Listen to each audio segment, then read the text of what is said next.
Praise the Lord. இன்றைக்கு daily dose of divine சேனலில் 4ஆம் நாள் வேத வாசிப்பாக மத்தேயு 4ஆம் அதிகாரம் மற்றும் சங்கீதம் 4ஆம் அதிகாரமும் வாசிக்க கேட்போம். கர்த்தாவே, உம்முடைய வேதத்திலுள்ள அதிசயங்களை பார்க்கும்படிக்கு எங்கள் இருதயத்தின் கண்களை திறந்தருளும் சுவாமி. ஆமேன். மத்தேயு 4ஆம் அதிகாரம். அப்பொழுது இயேசு பிசாசினால் சோதிக்கப்படுவதற்கு ஆவியானவராலே வனாந்திரத்திற்கு கொண்டு போகப்பட்டார்.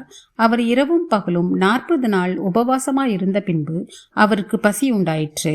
அப்பொழுது சோதனைக்காரன் அவரிடத்தில் வந்து, நீர் தேவனுடைய குமாரனேயானால் இந்த கல்லுகள் அப்பங்களாகும்படி சொல்லும் என்றான். அவர் பிரதியுத்தரமாக, மனுஷன் அப்பத்தினாலே மாத்திரமல்ல, தேவனுடைய வாயிலிருந்து புறப்படுகிற ஒவ்வொரு வார்த்தையினாலும் பிழைப்பான் என்று எழுதியிருக்கிறதே என்றார். அப்பொழுது பிசாசு அவரை பரிசுத்த நகரத்திற்கு கொண்டு போய் தேவாலயத்து உப்பரிகையின் மேல் அவரை நிறுத்தி, நீர் தேவனுடைய குமாரனேயானால் தாழ குதியும், ஏனெனில் தம்முடைய தூதர்களுக்கு உம்மை குறித்து கட்டளையிடுவார். உமது பாதம் கல்லில் இடராத படிக்கு அவர்கள் உம்மை கைகளில் ஏந்தி கொண்டு போவார்கள் என்பதாய் எழுதியிருக்கிறது என்று சொன்னான். அதற்கு இயேசு, உன் தேவனாகிய கர்த்தரை பரீட்சை பாராதிருப்பாயாக என்றும் எழுதியிருக்கிறதே என்றார். மறுபடியும் பிசாசு அவரை மிகவும் உயர்ந்த மலையின் மேல் கொண்டு போய் உலகத்தின் சகல ராஜ்யங்களையும் அவைகளின் மகிமையையும் அவருக்கு காண்பித்து, நீர் சாஷ்டாங்கமாய் விழுந்து என்னை பணிந்து கொண்டால் இவைகளையெல்லாம் உமக்கு தருவேன் என்று சொன்னான். அப்பொழுது இயேசு, அப்பாலே போ சாத்தானே, உன் தேவனாகிய கர்த்தரை பணிந்து கொண்டு அவர் ஒருவருக்கே ஆராதனை செய்வாயாக என்று எழுதியிருக்கிறதே என்றார். அப்பொழுது பிசாசானவன் அவரை விட்டு விலகி போனான். உடனே தேவதூதர்கள் வந்து அவருக்கு பணிவிடை செய்தார்கள். யோவான் காவலில் வைக்கப்பட்டான் என்று இயேசு கேள்விப்பட்டு கலிலேயாவுக்கு போய் நாசரேத்தை விட்டு செபுலோன், நப்தலி என்னும் நாடுகளின் எல்லைகளில் இருக்கும் கடற்கரைக்கு அருகான கப்பர்நகுமிலே வந்து வாசம் பண்ணினார். கடற்கரை அருகிலும் யோர்தானுக்கு அப்புறத்திலும் உள்ள செபுலோன் நாடும் நப்தலி நாடும் ஆகிய புறஜாதியாருடைய கலிலேயாவிலே இருளில் இருக்கும் ஜனங்கள் பெரிய வெளிச்சத்தை கண்டார்கள். மரண இருளின் திசையில் இருக்கிறவர்களுக்கு வெளிச்சம் உதித்தது என்று ஏசாயா தீர்க்கதரிசியினால் உரைக்கப்பட்டது நிறைவேறும்படி இப்படி நடந்தது.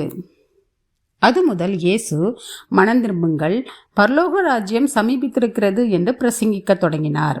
இயேசு கலிலேயா கடலோரமாய் நடந்து போகையில் மீன் பிடிக்கிறவர்களாய் இருந்த 2 சகோதரராகிய பேதுரு என்னப்பட்ட சீமோனும் அவன் சகோதரன் அந்திரேயாவும் கடலில் வலை போட்டு கொண்டிருக்கிற போது அவர்களை கண்டு, என் பின்னே வாருங்கள், உங்களை மனுஷரை பிடிக்கிறவர்களாக்குவேன் என்றார். உடனே அவர்கள் வலைகளை விட்டு அவருக்கு பின் சென்றார்கள். அவர் அவ்விடம் விட்டு போகையில் வேறே 2 சகோதரராகிய செபதேயுவின் மகன் யாக்கோவும் அவன் சகோதரன் யோவானும் தங்கள் தகப்பன் செபதேயுவினுடனே படவில் இருந்து தங்கள் வலைகளை பழுது பார்த்து கொண்டிருக்கிற போது அவர்களை கண்டு அவர்களையும் அழைத்தார்.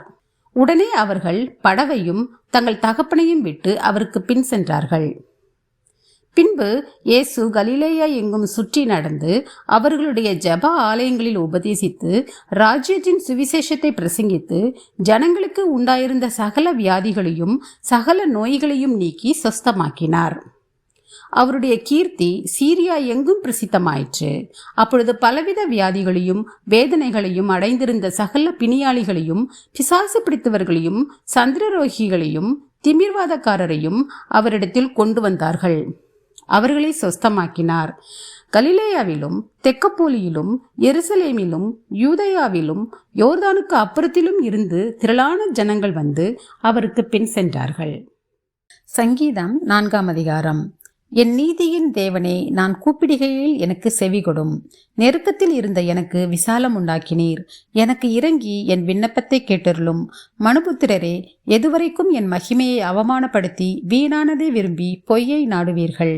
பக்தியுள்ளவனை கர்த்தர் தமக்காக தெரிந்து கொண்டார் என்று அறியுங்கள். நான் கர்த்தரை நோக்கி கூப்பிடுகையில் அவர் கேட்பார். நீங்கள் கோபம் கொண்டாலும் பாவம் செய்யாதிருங்கள். உங்கள் படுக்கையிலே உங்கள் இருதயத்தில் பேசிக்கொண்டு அமர்ந்திருங்கள். நீதியின் பலிகளை செலுத்தி கர்த்தர் மேல் நம்பிக்கையாயிருங்கள். எங்களுக்கு நன்மை காண்பிப்பவன் யார் என்று சொல்லுகிறவர்கள் அநேகர். கர்த்தாவே, உம்முடைய முகத்தின் ஒளியை எங்கள் மேல் பிரகாசிக்க பண்ணும். அவர்களுக்கு தானியமும் திராட்சரசமும் பெருகி இருக்கிற காலத்தின் சந்தோஷத்தை பார்க்கிலும் அதிக சந்தோஷத்தை என் இருதயத்தில் தந்தீர். சமாதானத்தோட படுத்துக்கொண்டு நித்திரை செய்வேன். கர்த்தாவே, நீர் ஒருவரே என்னை சுகமாய் தங்க பண்ணுகிறீர். ஆமேன். நாம் ஜெபிப்போம். அன்புள்ள இயேசு சுவாமி, இந்த அருமையான காலை வேளையை தந்ததற்காக உமக்கு நன்றி ஏசப்பா. எத்தனையோ பேருக்கு இல்லாத சிலாக்கியத்தையும் பாக்கியத்தையும் அற்ப பாவிகளும் தூசிகளுமாகிய எனக்கு தந்திரையற்காக உமக்கு நன்றி கர்த்தாவே. அப்பா, எங்களுடைய ஆயுசு நாளில் ஒரு நாளை கூட்டி சேர்த்த தயவுக்காக உமக்கு நன்றி ஏசப்பா. அப்பா, நீர் சோதிக்கப்படும் போது பிசாசானவனை மேற்கொண்டு ஜெயித்தது போல நாங்களும் அவனை ஜெயிக்க எங்களுக்கு பலன் தர வேண்டுமா ஜெபிக்கிறோம் அப்பா. இந்த உலகத்திலே நீர் சுற்றி திரியும் போது நன்மை செய்கிறவராயும் வியாதியஸ்தர்களை குணமாக்குகிறவராயும் இருந்தீரப்பா. அப்பா, அந்த குணமாக்கும் வல்ல கரத்தை நான் தொட்டு அப்பா எங்கள் ஒவ்வொருவரையும் குணமாக்க வேண்டுமா ஜெபிக்கிறோம் அப்பா. அப்பா, நான் கர்த்தரை நோக்கி கூப்பிடுகையில் அவர் கேட்பார் என்று சங்கீதக்காரன் சொல்லியிருக்கிறது போல அப்பா, நாங்கள் உம்மை நோக்கி கூப்பிட்டு நாங்கள் கேட்கும் ஒவ்வொரு காரியங்களையும் அப்பா எங்களுக்கு நிறைவேற்றி தர வேண்டுமாறு ஜெபிக்கிறோம் அப்பா. நன்றி கர்த்தாவே. அப்படி நிறைவேற்றி தருகிற தயவுக்காக உமக்கு நன்றி செலுத்துகிறோம் அப்பா. ஸ்தோத்திரம் ஆண்டவரே, ஸ்தோத்திரம் ஆண்டவரே. அப்பா, இந்த நாளை உங்களுடைய கரத்திலே ஒப்பு கொடுக்கிறோம். இந்த நாள் முழுதும் எங்களோடு கூடவே எங்களை பாதுகாத்து வழிநடத்து ஆசீர்வதிக்க வேண்டுமாறு ஜெபிக்கிறோம். இயேசு கிறிஸ்துவின் மூலமாக ஜெபம் கேளும் எங்கள் ஜீவனுள்ள நல்ல பிதாவே. ஆமீன். என் ஆத்துமாவே கர்த்தரை ஸ்தோத்ரி, என் முழு உள்ளமே அவருடைய பரிசுத்த நாமத்தை ஸ்தோத்ரி. என் ஆத்துமாவே கர்த்தரை ஸ்தோத்ரி, கர்த்தர் செய்த சகல உபகாரங்களையும் மறவாதே. ஆமேன், ஆமேன். அடுத்த நாள் வேத வாசிப்பில் நாம் சந்திப்போம். God bless you.